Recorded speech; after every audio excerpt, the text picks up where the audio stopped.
what's up? What's going on? We are now back talking about the Baddie South. All right, if you're not yet part of the family, definitely make sure you go ahead and you hit subscribe so you can be a part of our weekly videos that we do here. Might be something else that you might like as well, because we do other videos on this channel as well. All right, so let's go ahead, start off right from where we left off. So now Jela, she was acting like she was ready to fight Natalie when they had like the two groups in front of the house. Luckily, they did have two houses, so the girls was able to divide and, you know, have their own rooms. Well, kind of have their own rooms and stuff like that.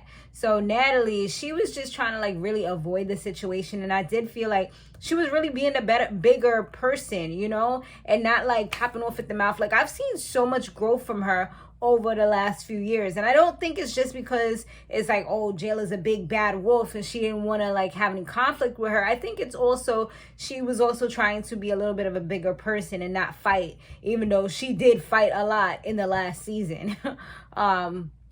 Because her and, what was it, Chrisean was her name, right? So now they have the two houses, and like I said, the ladies were separated into two groups. So one group was pretty much run by Jela. She claimed herself as the leader, you know, and she was telling Natalie, you know, take your girls on a leash and take them over there. And Persuasion's like, hold up, like there ain't no dogs over here, you know, like, it's like she said she was going to take her group, and then she's telling Natalie to put her girls on a leash. So it's like right there, you're just kind of being disrespectful at the mouth, you know? And it's like, for me, like those little slide comments is what can normally trigger, you know, because it's like you could have used any other word. You could have said any other thing, but you chose to use a disrespectful word because you're trying to insinuate something. You're trying to see who's going to catch it, who's going to start, you know what I'm saying? So I don't know, like stuff like that, it could definitely be somewhat triggering. But Jela was definitely like sunning, what's her name, Chrisean. Like every time Jela told Chrisean something, it's like Chrisean was like shutting her mouth.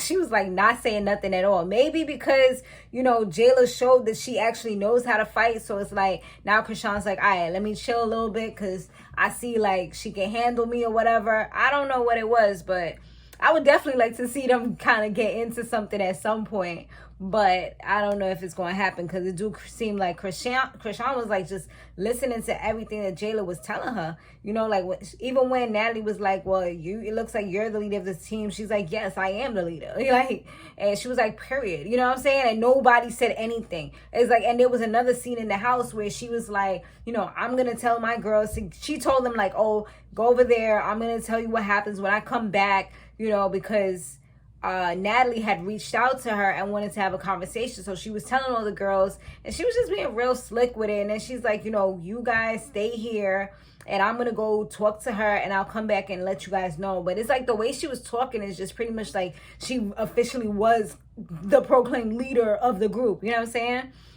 But the house, I mean, it was really cute. They showed inside, you know, both houses. And the only thing that I personally didn't like was the black walls. Like, I couldn't see myself ever having black walls. I mean, it looked nice.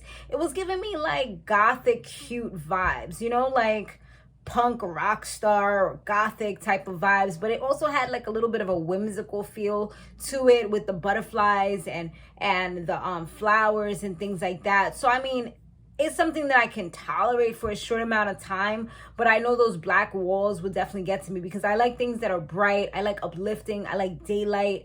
And I know for a fact, like black walls tend to diminish the amount of light that can come into the walls. I even seen that on like a home, like one of them HGV TV, one of them things. Like I was watching, you know, like creations and stuff like that in houses and buildings, and they did mention like the, you know, the brighter colors is what helps the light, if you have big windows and stuff like that, to kind of come out more, and you won't have to use as much energy because you'll have more sunlight coming in. So it's like a known fact, you know what I'm saying? Plus, like, it was just giving me, like I said, like a little bit of like dark and gothic and just like whimsical, and that personally isn't me. And I see like Brie, she kind of related to that because she even said like she feels like she was in a broom closet at one point, and she was like, you know, it's kind of like gothic-y. Like, she didn't say that, but she was like, you know, it was kind of like dark broomy vibes, like, you know. So yeah, she pretty much was saying what I was saying. But the bedrooms were a lot nicer. Like the master bedrooms. Oh, child, that shower. You could do some things up in there, boo. But yeah, they was definitely, it was definitely nice. I was like, wow, these bedrooms are nice, until I ended up seeing Rolly and Slim's room. I was like, dang, they always gonna get the bunk beds. Like, wherever they go, they gonna get the ones that got the double beds. And those was even smaller than the last. I was like, dang, yo, that's how you know you was a newbie for real, though. But Natalie and Jela, they did have a conversation. I did feel like Jela was kind of, she seemed really emotional, and some of it seemed genuine, but just once she actually spoke, like not when she was speaking to Natalie herself, but when she was speaking in the confessional area, alone, when they asked you questions, it just seemed so shady. And she was all talking about, keep your friends close and your enemies closer, and she don't trust her. So I'm like, unless they do really good along the way as far as their friendship, I feel like if they do have a reunion, I feel like it could go bad for them because of all the things that Jela said that were just so shady.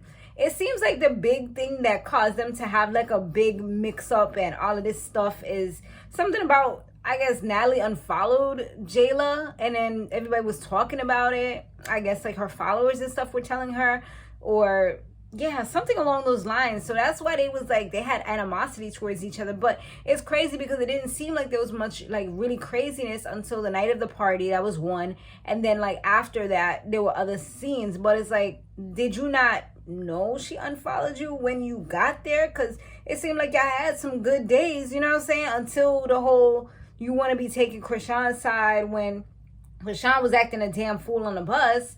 And then also, after that, with all this fight stuff, you just started talking crazy about her. So I don't know. It was just Jela to me, and also what's her name? Girl Scotty. I feel like the two of them, they was just acting real funny style, and I don't know. Natalie needs to watch herself. It could have been stuff that Natalie was doing, but from what I see and from what I see going on and what I've been watching, like it just seems like Natalie is just chilling. You know what I'm saying? But it is what it is.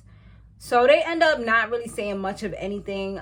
That's what I felt, but they hugged it out and it looks like they good.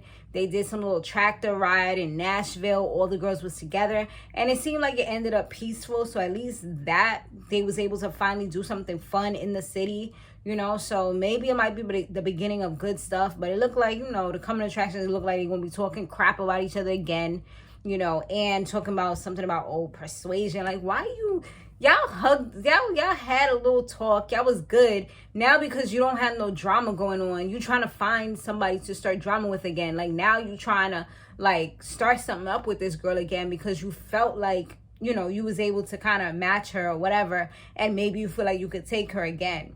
But the first time you caught her off guard, and she actually held her own pretty well against her. But I don't know, we'll see how that goes, y'all. But it was, I don't know. But that's pretty much the episode. It was kind of like a filler episode. I feel like it didn't really have too much going on. It had some little parts here and there, but it didn't have like, that action that we be looking for, that craziness that we be like this. But that's it, y'all. I'll see you guys on the next one later.